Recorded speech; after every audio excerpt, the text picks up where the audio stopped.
Oke, assalamualaikum warahmatullahi wabarakatuh. Allahumma sholli ala sayyidina Muhammad wa ala sayyidina Muhammad.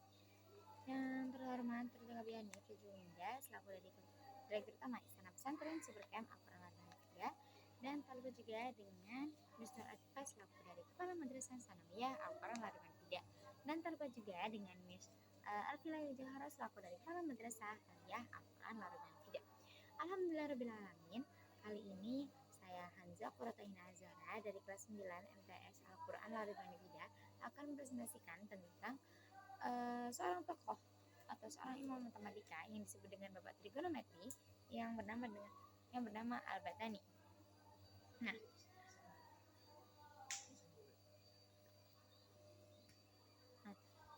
jadi itu bernama Abu Abdullah Muhammad bin Ibnu Jabir Ibnu Sinan Ar-Raqi Al-Harimi Al-Sabi Al-Batani.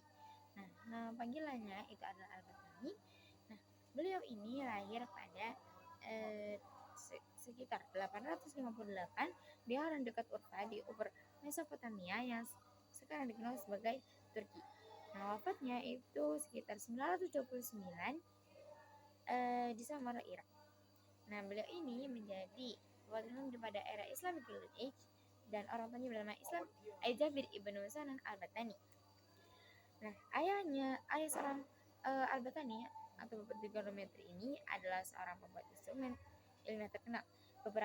Beberapa sejarawan Barat menyatakan bahwa dia ini berasal dari kalangan miskin seperti budak Arab, namun biografi tradisional Arab tidak menyebutkan ini.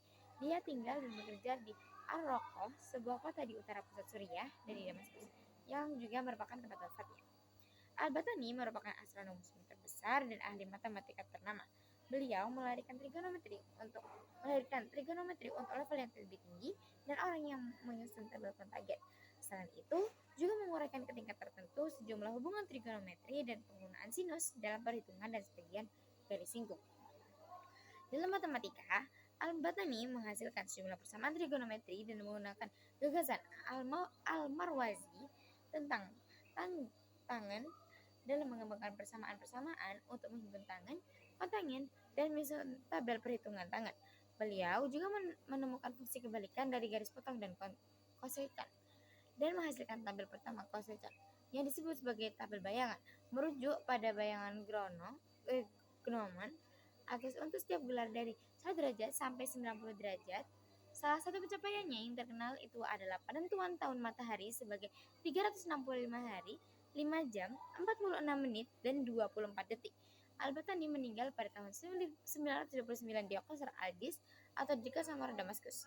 Beberapa hikmah dan tauladan yang mungkin bisa kita petik ini adalah Al-Batani bisa menjadi tokoh terkenal berhasil sebagai gubernur Syria walaupun dia itu berasal dari kalangan miskin. Kita harus selalu bersyukur dan selalu yakin bahwa kemiskinan bukanlah penghalang untuk mencapai keberhasilan.